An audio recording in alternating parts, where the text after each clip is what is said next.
Policing Oversight Authority now wants the police to defer to it on matters of investigating the disbanded Special Services Unit for crimes committed by its officers. IPOA says while it supports the disbandment of the unit, it is not convinced that the Internal Affairs Unit of the Police Service will do a thorough job probing its own officers. IPOA protests comes as it released fresh details of investigations on cases of extrajudicial killings and enforced disappearances, largely blamed on the disbanded unit, as Brenda Wanga reports. After months of continuous investigations into the recovery of bodies in rivers Yala and Tana, the IPOA is now revealing details of the bodies found dumped in the rivers in what many believe to be cases of extrajudicial killings and enforced disappearances. We started off this investigation when we got wind information that the police may have been involved, and particularly the SSU. According to the IPOA, the authority is investigating 112 cases of enforced disappearances, the dumping of 25 bodies in River Yala this year, a further 13 bodies in River Tana last year, the killing of 13 people, including police officers, last month in Turkana, the abduction and murder of 2 foreigners of Indian descent and the Kenyan driver, amongst other cases.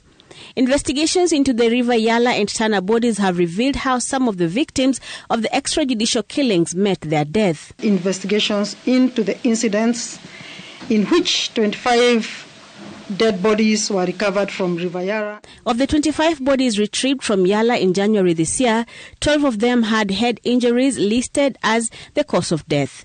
2 had died from stomach and chest injuries, 1 had died by drowning, 3 had been strangled to death, while 1 had died from head and chest injuries, and another 1 had peritonitis listed as the cause of death.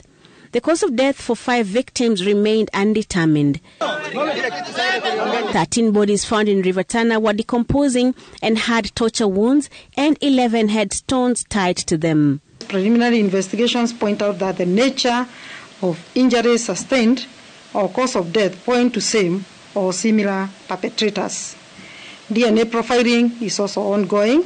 The authority also says that the ongoing probe shows that many of the missing people and whose bodies were recovered from River Yala were not residents of the area. We can deduce that 8 out of 13 persons reported missing between July and 2021 to date were last seen within Nairobi City.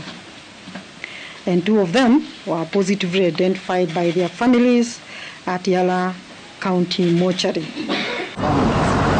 The disappearances and extrajudicial killings have been linked to special units within the police service. IPOA says these units have been operating without clear mandates. Always sought to know who the members of those units are, who they report to, and how they are formed.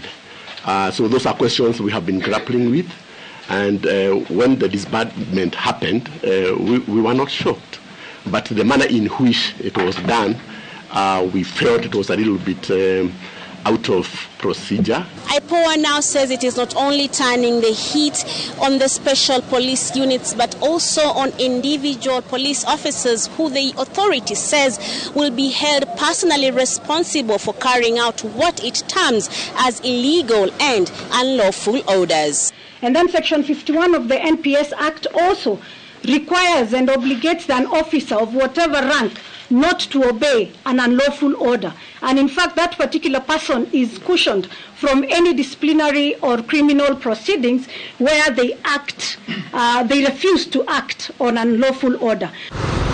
While the investigations are ongoing into the activities of the disbanded unit, IPOA says it should take the lead, faulting the police of trying to investigate itself. Brenda Wanga, Citizen TV, Nairobi.